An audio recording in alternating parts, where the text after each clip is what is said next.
Hey guys, कैसे हैं आप लोग। आजकल YouTube में किसी प्रोडक्ट के बारे में आपको दो तरह का वीडियोस मिलता है। एक होता है पेड वीडियो, जहां पर आपको प्रोडक्ट के सिर्फ पॉजिटिव चीजों को दिखाया जाएगा एंड कुछ इस तरह के फोटोज को दिखा के बताया जाएगा कि भाई इस मोबाइल को आप बिल्कुल परचेस कर लो। एंड दूसरा होता है नेगेटिव वीडियो, जहां पर आपको कुछ इस तरह के फोटोज को दिखा के बताया जाएगा कि भाई इसको तो आपको बिल्कुल भी नहीं लेना है। नेगेटिव वीडियोस इसलिए बनाया था बिकॉज उसमें व्यूज आने का चांसेस बहुत ज्यादा होता है एंड जो लोग प्रोडक्ट को खुद परचेस करते हैं वो लोग सोचते हैं कि भाई प्रोडक्ट का पैसा तो निकल आना चाहिए ना। बट न्यूट्रल चीजें जो आपको इस तरह के फोटोज भी दिखाएगा एंड इस तरह की फोटोज को भी दिखाएगा, वो भाई आज के दिन पे बहुत कम देखने को मिलता है यूट्यूब में। बट हाँ, इसका मतलब मैं ऐसा नहीं कह रहा हूं कि आप सोचिए कि मैं न्यूट्रल वाला बंदा हूं एंड मैं सब चीजें आपको सही बताऊंगा। जो मेरा एक्सपीरियंस है किसी और का नहीं भी हो सकता है, बट चलिए मेरा एक्सपीरियंस शेयर करते हैं इस मोटो एज 50 प्रो के बारे में एंड बताते हैं आपको कि इसका क्वालिटी कैसा मिल जाता है। वैसे स्पेक्स वाइज देखेंगे ना तो 50,000 80,000 रुपीज के फोन में जो सारा चीजें आपको मिलता है वो सब चीज आपको इस अंडर 30,000 रुपीज के फोन में मिलता है। But practical experience definitely difference हो सकता है, लेकिन एक जगह पे मैं मोटोरोला का बहुत ज्यादा तारीफ करना चाहूंगा।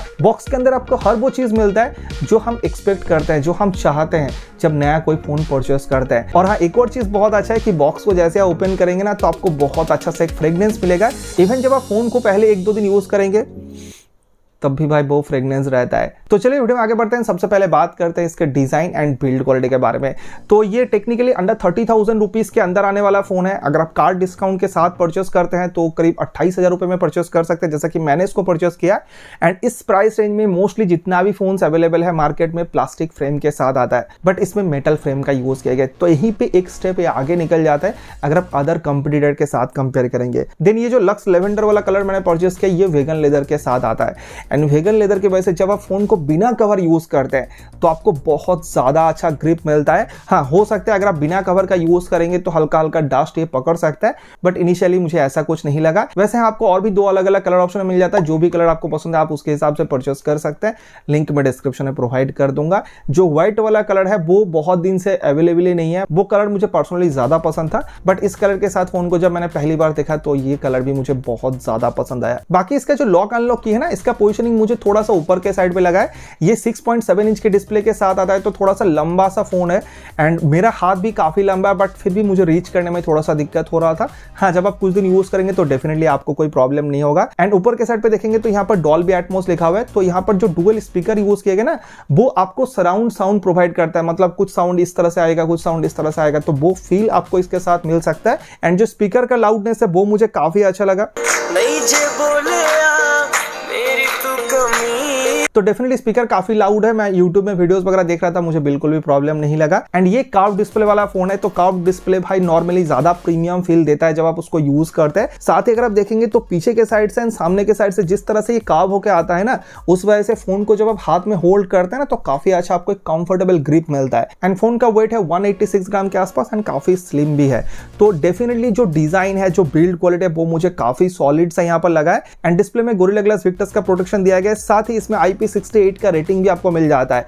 इस प्राइस में नॉर्मली जितना भी फोन लॉन्च होता है ना वो IP68 के रेटिंग के साथ नहीं आता है। तो प्राइस के हिसाब से जो सारा फीचर्स इसमें दिया गया ना वो कंपटीशन के हिसाब से एक स्टेप इस फोन को आगे लेके चला जाता है। तो डेफिनेटली मोटोरोला का तारीफ तो भाई होना चाहिए कि अंडर 30,000 में इतना सारा चीजें देने के लिए। और इसका जो इन डिस्प्ले फिंगरप्रिंट सेंसर है ना वो थोड़ा सा नीचे के साइड पे है, तो पहले रीच करने में थोड़ा सा दिक्कत होता है। बट एक्यूरेसी के बारे में बात करो तो भाई काफी फास्ट है, यहाँ पर आप देख सकते हैं एंड काफी एक्यूरेट है। मैं यहाँ पर आपको लाइव ऑलमोस्ट दिखा रहा हूँ बैक टू बैक करके, तो देख सकते हैं भाई काफी फास्ट है। एंड 5GB भाई आराम से काम कर रहा था। और हाँ, इसमें डुअल सिम का आपको सपोर्ट मिल जाता है। आप फोन में ही डुअल सिम लगा के यूज कर सकते हैं। और इसमें गूगल का डायलर यूज करके, बट हाँ, कॉल रिकॉर्डिंग का ऑप्शन भी दिया गया, आप रिकॉर्ड कर सकते हैं। वही जो गूगल का अनाउंसमेंट होता है उसके साथ आपको रिकॉर्ड करना पड़ेगा, या फिर आप सेटिंग से जाके बीप साउंड को ऑन कर सकते हैं। साथ ही मैंने इसका 8GB वाला रैम वेरिएंट परचेस किया था तो मुझे 68 वाट का चार्जर मिला था बॉक्स के अंदर, जो कि करीब 25 से 30 मिनट के अंदर फोन को फुल चार्ज कर देता है।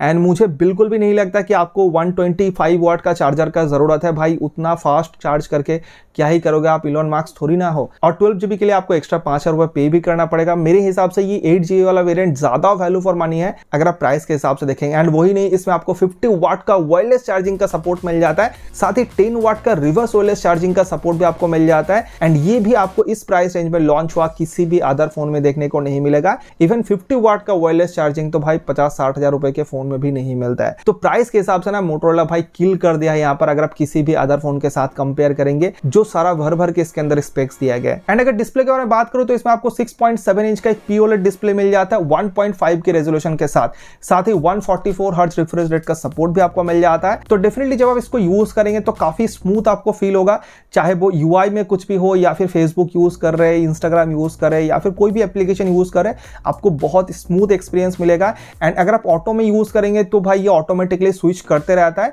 एंड मैं most of the time auto में यूज कर रहा था, मुझे कोई प्रॉब्लम नहीं लगा एंड कोई भी जिटर या फिर फ्रेम ड्रॉप वगैरह मुझे देखने को नहीं मिला। एंड मैंने आउटडोर में जाके भी इसको यूज करके देखा है, 200 निट्स के पिक ब्राइटनेस के साथ आता है, बिल्कुल भी आपको प्रॉब्लम नहीं होगा, चाहे आप कितना भी कड़े धूप में जाके इसको क्यों ना यूज कर ले, सारा चीजें आपको क्लियरली विजिबल होता है। हाँ, एक चीज है, अगर आप YouTube में HDR वीडियोस देखते हैं 4K रेजोल्यूशन के साथ या फिर 2K रेजोल्यूशन के साथ, तो हल्का आपको फ्रेम ड्रॉप देखने को मिलेगा। और फुल HD में स्विच कर लेंगे तो HDR वीडियोस में भी कोई प्रॉब्लम आपको नहीं होगा। बाकी नॉर्मल 4K वीडियोस पे आप आराम से देख सकते हो, उसमें कोई जिटर आपको देखने को नहीं मिलेगा। एंड इसमें 4500 mAh के बैटरी का यूज किया गया, तो नंबर वाइज आपको लग सकता है कि भाई उतना अच्छा आपको बैटरी बैकअप नहीं मिलेगा, बट जब आप इस फोन को यूज करेंगे तो आपको ऐसा चीज बिल्कुल भी नहीं लगेगा। 7 घंटे से भी ज्यादा मुझे स्क्रीन ऑन टाइमिंग मिला इतने बड़े डिस्प्ले होने के बावजूद। एंड नॉर्मल यूजेज के हिसाब से मैं आपको ये नंबर बता रहा हूं, अगर आप एक्सट्रीम भी यूज करेंगे ना तब भी आपको 5.5 से 6 घंटे का आराम से बैटरी बैकअप मिल जाएगा। मोस्ट ऑफ द यूजर को मुझे नहीं लगता कि आपको दिन में एक बार से ज्यादा बिल्कुल भी चार्ज करने का जरूरत पड़ेगा, तो बैटरी बैकअप भी आपको यहाँ पर काफी अच्छा मिल जाता है। चलिए बात करते हैं इस फोन के परफॉर्मेंस एंड हीटिंग इश्यूज के बारे में। एंड मेरे लिए पर्सनली हीटिंग इश्यूज बहुत ज्यादा मायने रखता है, तो बताऊंगा उसके बारे में, बट परफॉर्मेंस के बारे में पहले बात कर लेते हैं। तो इसमें स्नैपड्रैगन 7 Gen 3 प्रोसेसर का यूज किया गया। अंतुतु बेंचमार्क वगैरह में मैं उतना विश्वास नहीं करता हूं, बट हाँ, अगर आपको जानना है तो नंबर आपको 8 लाख के आसपास मिल जाता है, जो कि काफी अच्छा नंबर होता है। एंड इस प्राइस में आपको कुछ और भी फोन मिलेगा जो कि 10 लाख के ऊपर आपको नंबर देगा। तो अगर आप गेमिंग सेंट्रिक एक फोन देखना चाहते हो तो ये आपके लिए नहीं है, बट अगर आप एक नॉर्मल यूजर है, जैसे ऑलमोस्ट 90% के आसपास नॉर्मल यूजर ही होता है, भाई सब लोग गेम नहीं खेलता है, तो उस कंडीशन पे ये फोन में आपको बिल्कुल भी प्रॉब्लम नहीं होगा, आप आराम से इसको यूज कर सकते हैं। एंड इस फोन को जब मैंने पहली बार बूट किया तो मैं देख के शॉक था, भाई इतना कम एप्लीकेशन था, मतलब एक पेज भी यहाँ पर नहीं भर रहा था भाई, बहुत खाली खाली सा फील कर रहा था। मुझे लग रहा था कि भाई और 2-4 ऐप तो भाई देना चाहिए था। तो भाई मोटो पैसा कैसे कमा रहा है ये फंडा मुझे पता नहीं चला। हाँ, एक जगह पे आपको कॉम्प्रोमाइज करना पड़ेगा, वो है स्टोरेज टाइप पे। UFS 2.2 स्टोरेज टाइप आपको इसमें देखने को मिलता है। एंड नॉर्मली 15-20 के फोन में आपको 2.2 मिलता है, अगर उससे थोड़ा सा ऊपर जाएंगे तो 3.1 तो भाई नॉर्मली मिलता ही है। लेकिन जो ऑप्टिमाइजेशन है वो मोटो का बहुत अच्छा है, आपको कहीं पर भी कोई प्रॉब्लम देखने को नहीं मिलेगा सिवाय कैमरा एप्लीकेशन को छोड़ के। उसके बारे में हम बाद में बात करेंगे। और हम यूट्यूबर लोग नॉर्मली क्या करते हैं, जितना भी ऐप है भाई एक के बाद एक ओपन कर करके जाते हैं एंड देन आपको दिखाते हैं कि लैग कर रहा है या फिर नहीं। लेकिन आप बताओ नॉर्मली क्या आप ऐसे कभी भी एप्लीकेशन को ओपन करके देखते हैं? भाई कोई भी नहीं करता है। आपको किसी भी एप्लीकेशन में कुछ भी देखना है तो आप उसको यूज करेंगे, देन आप बैक करेंगे, आप दूसरा एप्लीकेशन ओपन करेंगे। भाई मल्टीपल ऐप उस तरह से कभी भी कोई भी यूज नहीं करता है। एंड अगर हीटिंग के बारे में बात करो तो भाई ये फोन मुझे बिल्कुल भी हीट करता हुआ दिखाई नहीं दिया। मैं आउटडोर में जाके इसका कुछ फुटेज वगैरह ले रहा था, उस टाइम पे 40 डिग्री के आसपास टेम्परेचर था, बट फिर भी जब वीडियोस वगैरह मैं रिकॉर्ड कर रहा था, फोटोज वगैरह कंटिन्यूअसली क्लिक कर रहा था, ये फोन मुझे बिल्कुल भी हीट करता हुआ दिखाई नहीं दिया। इतनी गर्मी के टाइम पे आप यूज करेंगे तो हर फोन भाई हल्का सा वार्म होगा, एंड वो चीज आपको इसमें भी देखने को मिलता है, बट उसको आप हीटिंग बिल्कुल भी नहीं कह सकते। और रैम में देखेंगे तो इसमें आपको LPDDR4X रैम का सपोर्ट मिलता है, 5X यहाँ पर नहीं दिया गया, जबकि इस प्राइस रेंज में बहुत से फोन है जिसमें आपको 5X रैम का सपोर्ट मिल जाता है। तो हाँ, कुछ कुछ जगह पे आपको कॉम्प्रोमाइज करना पड़ेगा, बट नॉर्मली जब आप फोन को यूज करेंगे तो भाई 8GB रैम के हिसाब से मैंने देखा कि रैम में सारा चीजें रहता है एंड आप उसको बाद में आराम से यूज कर सकते हैं, रीलोड नहीं होता है, तो ज्यादा प्रॉब्लम भी आपको नहीं होगा जब आप इसको यूज करेंगे। लेकिन हाँ, डेफिनेटली ये बात मैं कह सकता हूँ कि बहुत परफॉर्मेंस सेंट्रिक ये फोन नहीं है, ज्यादा परफॉर्मेंस को टारगेट भी ये फोन नहीं करता है। लेकिन अगर आप एक नॉर्मल यूजर है, अगर आप एक रेगुलर यूजर है, ज्यादातर आप सोशल मीडिया यूज करते हैं, वीडियोस वगैरह देखते हैं या फिर चैटिंग वगैरह करते हैं, तो आपको बिल्कुल भी दिक्कत नहीं होगा जब आप इस फोन को यूज करेंगे। एंड हल्का फुल्का कैजुअल गेमिंग भी करते हैं, दिन में आधा घंटा 1 घंटे के लिए गेम खेलना चाहते हैं कभी कभार, तो भी आप आराम से खेल सकते। तो हाँ, ज्यादा परफॉर्मेंस को टारगेट तो नहीं करता जैसे कि मैंने कहा, but day to day life में आपको प्रॉब्लम नहीं होगा जब आप इस फोन को यूज करेंगे। चलिए बात करते हैं मेरे हिसाब से इस फोन का सबसे इंपॉर्टेंट चीज, कैमरा क्वालिटी के बारे में। तो इस फोन के बैक साइड पे देखेंगे तो यहाँ पर आपको ट्रिपल कैमरा मिल जाता है। जो मेन सेंसर है वो 50 मेगापिक्सल का है, इसके अलावा 13 मेगापिक्सल का आपको एक अल्ट्रा वाइड लेंस मिल जाता है एंड आप इस लेंस से मैक्रो फोटोज भी कैप्चर कर सकते हैं। इसके अलावा आपको मिलता है 10 मेगापिक्सल का एक टेलीफोटो लेंस। अगेन इस प्राइस रेंज में बहुत कम फोन अवेलेबल है जिसमें आपको टेलीफोटो लेंस का सपोर्ट मिलता है एंड स्पेशली जो पोर्ट्रेट फोटोग्राफी है वो बहुत ज्यादा कमाल का है। चलिए कुछ सैंपल्स मैं आपको यहाँ पर दिखा देता हूँ।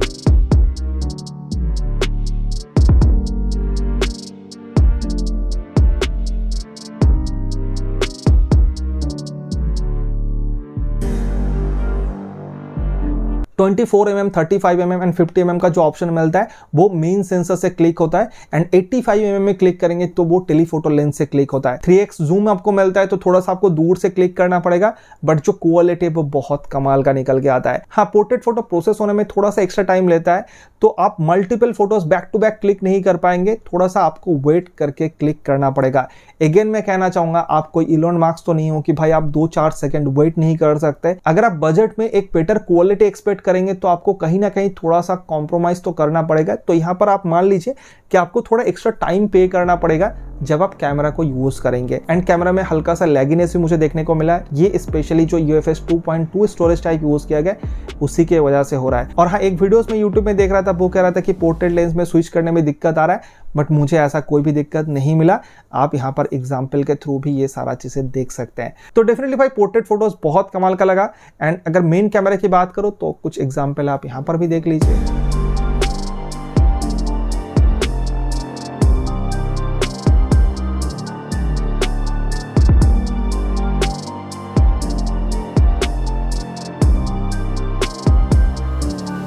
तो मेन सेंसर का क्वालिटी भी काफी अच्छा है, काफी ब्राइट फोटोज ये कैप्चर करता है, एंड थोड़ा सा डेफिनेटली बूस्टेड कलर ये कैप्चर करता है। स्पेशली अगर आप सोशल मीडिया में पोस्ट वगैरह करना चाहते हैं तो भाई आपको बिल्कुल भी एडिट करने का जरूरत नहीं है, आप एज यूजुअल आराम से पोस्ट कर सकते हैं। साथ ही अल्ट्रावाइड लेंस का भी जो फोटोज है उसका क्वालिटी भी काफी अच्छा है, काफी डिटेल ये कैप्चर करता है। साथ ही ये जो मैक्रो लेंस में फोटो क्लिक करता है इसका क्वालिटी भी आपको बहुत अच्छा मिल जाता है। आजकल भाई मैक्रो लेंस ऑलमोस्ट गायब सा हो चुका है, लेकिन अच्छी बात है कि मोटोरोला आज भी सपोर्ट दे रहा है। एंड इसमें टेलीफोटो लेंस जो दिया गया इसके वजह से आपको जूम करके फोटोज क्लिक करने का भी ऑप्शन मिल जाता है। अप टू 30x तक आप जूम करके क्लिक कर सकते हैं एंड क्वालिटी देख सकते हैं, बहुत अच्छा आपको मिल जाता है।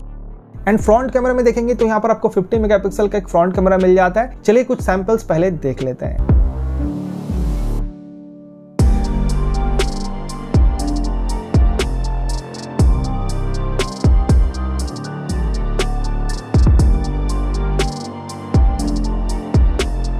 सो फ्रंट कैमरा का क्वालिटी भी आपको काफी अच्छा मिल जाता है, बहुत अच्छे से डिटेल ये कैप्चर करता है। एंड जो पोर्ट्रेट फोटोज क्लिक करते हैं ना फ्रंट कैमरा से, उसका क्वालिटी भी बहुत अच्छा आता है। स्पेशली जो पीछे के साइड में जो फ्लेयर जैसा देखने को मिलता है वो बहुत अच्छा लगा मुझे। एंड इस तरह का फ्लेयर्स आप जब टेलीफोटो लेंस से भी फोटोज क्लिक करते हैं ना उसमें भी देखने को मिलता है। तो डेफिनेटली पोर्ट्रेट फोटोज के साथ साथ फ्रंट कैमरा का क्वालिटी भी बहुत अच्छा है। और हाँ, एक और चीज मैंने नोटिस किया, वो चाहे फ्रंट कैमरा हो या फिर बैक कैमरा हो, जब आप फोटोज क्लिक करते हैं तो आपको कुछ मिली सेकेंड वेट करना पड़ता है। अगर आप फट से मूव कर देंगे तो फोटोज कई बार हेजी आ जाता है। तो बेसिकली जो शटर स्पीड है वो थोड़ा सा स्लो है, तो आप थोड़ा सा मतलब हाफ सेकंड भी वेट कर लेंगे तो आप आराम से यूज कर सकते हैं। फोटो में मैंने इतना तारीफ किया, लेकिन वीडियो क्वालिटी में मुझे थोड़ा सा डिसअपॉइंटेड फील हुआ है। चलिए सैंपल्स में आपको पहले दिखाता हूं, उसके बाद बात करते हैं। फुटेज देख रहे हैं, ये रिकॉर्ड हो रहा है 4K 30 FPS के साथ। यहाँ पर 60 FPS का कोई भी ऑप्शन नहीं मिलता है। एंड देख सकते हैं किस तरह का आपको यहाँ पर क्वालिटी मिल जाता है। हल्का सा जिटर भी यहाँ पर मुझे नोटिस हो रहा है। और अगर हम थोड़ा सा भागने की कोशिश करें तो कुछ इस तरह का आपको क्वालिटी मिल जाता है। फुल एचडी में देखेंगे तो यहाँ पर आपको 60 FPS तक का ऑप्शन मिल जाता है। एंड मुझे लग रहा है कि यहाँ पर काफ़ी एक स्टेबल वीडियो रिकॉर्ड ये कर पा रहा है। और अगर हम थोड़ा सा दौड़ें तो इस तरह का क्वालिटी आपको यहाँ पर मिल जाता है। एंड देख सकते हैं। और अभी हम शूट कर रहे हैं अल्ट्रा वाइड कैमरा पे, यहाँ पर भी 30 FPS का आपको सपोर्ट मिल जाता है 4K रेजोल्यूशन के साथ। तो देख सकते हैं किस तरह का आपको यहाँ पर क्वालिटी मिल जाता है। एंड दौड़ने से भाई कुछ इस तरह का आपको क्वालिटी मिलता है। एंड अच्छी बात यह है कि अगर आप चेंज करना चाहते हैं, जैसे कि अभी हमने 1x में स्विच किया, यहाँ पर 2x में स्विच करते हैं एंड यहाँ पर 3x में भी आपको स्विच करने का ऑप्शन मिलता है। बट हाँ, फ्रंट में आप स्विच नहीं कर सकते हैं। और अभी देख सकते हैं फ्रंट कैमरा में आपको किस तरह का क्वालिटी मिल जाता है। यहाँ पर भी आपको 4K 30 FPS का ऑप्शन मिल जाता है। एंड माइक का क्वालिटी भी आप यहाँ पर समझ सकते हैं। और किस तरह से बैलेंस कर पा रहे हैं वो भी आप यहाँ पर देख सकते हैं। काफ़ी अच्छा क्वालिटी है, स्पेशली जो फेस है वो मुझे काफ़ी अच्छा लग रहा है, मतलब दिखने में तो भाई काफ़ी अच्छा लग रहा है। और अगर आप जूम करके वीडियोस भी रिकॉर्ड करना चाहते हैं तो यहाँ पर अगर आप 30 FPS में शूट करेंगे, वो चाहे फुल HD में हो या फिर 4K में हो, आपको अप टू 20x तक जूमिंग सपोर्ट मिल जाता है। एंड देख सकते हैं कुछ इस तरह का आपको क्वालिटी मिल जाता है। स्टेबिलिटी भी आपको काफ़ी अच्छा मिल जाता है। ये चीज़ यहाँ पर भी आप नोटिस कर सकते हैं। जब आप इतना जूम करते हैं तब भी आपका जो हाथ है बहुत ज़्यादा सीक करता हुआ दिखाई नहीं देगा। तो डेफिनेटली वीडियो क्वालिटी भी आपको काफ़ी अच्छा मिल जाता है, स्पेशली जूमिंग के मामले में। इसका जो मेन सेंसर है इसमें आपको OIS का सपोर्ट मिल जाता है, बट फिर भी जब हमने वीडियोस रिकॉर्ड किया तो यहाँ पर अच्छा स्टेबिलिटी मुझे देखने को नहीं मिला। एंड अगर आप फुल HD 60 FPS में शूट करते हैं उस टाइम पे भी आपको बहुत ज़्यादा फ्रेम ड्रॉप देखने को मिलता है। एंड उसका स्टेबिलिटी मुझे लगा था कि भाई अच्छा होगा, लेकिन उसका तो और भी ज़्यादा खराब निकला। एंड सेम चीज़ आपको अल्ट्रा वाइड लेंस के साथ साथ फ्रंट कैमरा में भी देखने को मिलेगा। जैसे जैसे मैं स्टेप ले रहा था हर एक स्टेप्स के साथ साथ मुझे सेक करता हुआ दिखाई दिया। तो अगर आप ब्लॉग वगैरह बनाना चाहते हैं उस टाइम पे आपको प्रॉब्लम फेस करना पड़ेगा। लेकिन जो वीडियो का क्वालिटी है, जो मेरे पे ये फोकस रख रहा था, या फिर जो मेरा जो फेस का क्वालिटी है ना, वो बहुत अच्छा मुझे लगा है। तो ये चीज़ आपका काम आ सकता है अगर आप रील्स वगैरह बनाना चाहते हैं। उस कंडीशन पे फोन को एक जगह पे रख के आप अच्छा वीडियोस बना सकते हैं, लेकिन मूव करके बनाएंगे तो आपको प्रॉब्लम होगा। और हाँ, इसमें ऑडियो जूम का सपोर्ट मिल जाता है। इसी वजह से जब मैं इधर उधर दिखा रहा था तो भाई उसमें ज़्यादा फोकस कर रहा था मेरे वॉइस को छोड़ के। हाँ, अगर आप चाहें तो उसको डेफिनेटली ऑफ करके भी यूज कर सकते हैं। तो ओवरऑल मैं यही कह सकता हूँ, अगर आप वीडियो रिकॉर्डिंग के लिए देख रहे हैं तो आपको थोड़ा प्रॉब्लम होगा, थोड़ा आपको सोचना चाहिए एंड दूसरे ऑप्शंस को देखना चाहिए। लेकिन अगर आप फोटो के लिए देखेंगे, स्पेशली पोर्ट्रेट फोटो एंड जो फ्रंट कैमरा का क्वालिटी है वो मुझे बहुत ज्यादा अच्छा लगा। एंड मैं डेफिनेटली कह सकता हूँ अंडर 30,000 रुपीज में कोई भी अदर फोन इस तरह का फोटो का क्वालिटी आपको प्रोवाइड नहीं कर सकता। ये चीज आप लिख के ले लीजिए। तो आपका यूजेज क्या है वो आपको अच्छे से पता है, तो उस हिसाब से आप डिसीजन ले सकते हैं।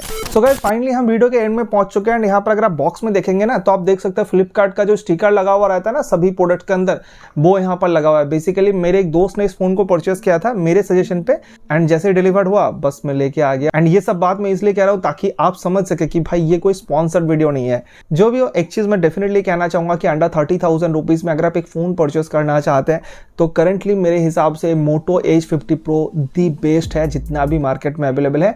अगर आप एक नॉर्मल यूजर है, अगर आप बहुत हेवी यूजर है तो डेफिनेटली मैं इसको सजेस्ट नहीं करूंगा। बट 90% जो यूजर होते हैं वो क्या करते हैं, दिन में ज्यादा टाइम सोशल मीडिया पे स्पेंड करते हैं या फिर वीडियोस देखते हैं, नेटफ्लिक्स हो गया, यूट्यूब हो गया, या फिर गाना वगैरह सुनते हैं, या फिर जब भी कभी घूमने जाते हैं तो हम फोटोज क्लिक करते हैं। एंड इन सारे चीजों के लिए ये फोन कमाल का है। हाँ, कुछ कुछ प्रॉब्लम आपको देखने को मिलता है, जैसे कि हमने पहले ही कहा कि जब आप वीडियो रिकॉर्ड करेंगे, अगर आप वॉक वगैरह करते हुए वीडियो रिकॉर्ड करेंगे तो आपको हल्का सा सेक देखने को मिलेगा। साथ ही जो कैमरा ऐप है उसके UI में थोड़ा सा लैग है, थोड़ा सा प्रोसेसिंग में ज्यादा टाइम लेता है। बट बाकी सारी चीजों में ये फोन मुझे बहुत कमाल का लगा। एंड अंडर 30,000 रुपीज में आप देखिए ना, किसी भी अदर फोन में IP68 का रेटिंग नहीं मिलेगा, ना वायरलेस चार्जिंग का सपोर्ट मिलेगा, जबकि इसमें 50 वाट का वायरलेस चार्जिंग मिलता है। 50-60 हजार रुपए के फोन में भी नहीं मिलता है। साथ ही 10 वाट का रिवर्स चार्जिंग मिलता है। मेरे पास ये Samsung S23 है ना, इसमें सिर्फ 15 वाट का वायरलेस चार्जिंग एंड 5 वाट का रिवर्स वायरलेस चार्जिंग का सपोर्ट मिलता है, जबकि इससे भी काफी ज्यादा महंगा फोन है। तो अंडर 30,000 रुपीज में ये फोन जितना सारा चीजें दे रहा है ना, वो आपको करंटली कोई भी अदर कंपनी नहीं दे रहा। साथ ही फोन का जो इन हैंड फील है, जो लुक्स है, वो भी मुझे बहुत कमाल का लगा। एंड जो बेस वेरिएंट है ना, वो 256 GB के साथ आता है। ये भी एक बहुत बड़ा एडवांटेज है। मोस्टली फोन में आपको 128 GB मिलता है बेस वेरिएंट में, बट यहाँ पर आपको बिना एक्स्ट्रा पैसा खर्च करे आपको 256 GB मिल रहा है। साथ ही बॉक्स के अंदर चार्जर वगैरह भी आपको मिल जाता है, तो एक्स्ट्रा आपको अलग से पैसा खर्च करने का जरूरत नहीं पड़ेगा। एंड हमने इसको कार्ड ऑफर के साथ सिर्फ 28,000 रुपीज में परचेस किया है, तो उस प्राइस रेंज के हिसाब से तो भाई कमाल का डील है। तो डेफिनेटली आप इसको परचेस कर सकते हैं। आजकल बहुत सारे लोग OnePlus 11R के साथ इसको कंपेयर कर रहे हैं, क्योंकि 11R का जो प्राइस है वो काफी डाउन हो चुका है। लेकिन मैं यहां पर आपको क्लियर करना चाहूंगा, अगर आप एक गेमर है या फिर बहुत ज्यादा हेवी यूज करते हैं फोन को, तो आप OnePlus 11R की तरफ जा सकते हैं। बट अगर आप देखेंगे तो कैमरा क्वालिटी आपको 11R में उतना अच्छा नहीं मिलेगा, और ना ही आपको कोई IP रेटिंग मिलेगा, ना ही वायरलेस चार्जिंग का सपोर्ट मिलेगा। तो आपको अच्छे से पता है कि आप किस तरह का यूजर है, एंड उसके हिसाब से आप चूज कर सकते हैं। एंड मेरे तरफ से एक बिग रिकमेंडेशन है ये Moto Edge 50 Pro। तो बेस्ट बाइंग लिंक आपको डिस्क्रिप्शन में मिल जाएगा, जाके चेकआउट जरूर कर लीजिए। तो गाइस, आज के लिए इतना ही था। अगर आपको वीडियो हेल्पफुल लगा तो वीडियो को लाइक करने के साथ साथ चैनल को सब्सक्राइब जरूर कर लीजिएगा। एंड अगर आपके मन में कोई भी सवाल है तो आप मुझे कमेंट करके पूछ सकते हैं। आपके कमेंट का रिप्लाई हम जरूर करेंगे। तो चलिए मिलते हैं नेक्स्ट वीडियो में, तब तक के लिए goodbye. Thank you so much video देखने के लिए, बहुत बहुत धन्यवाद।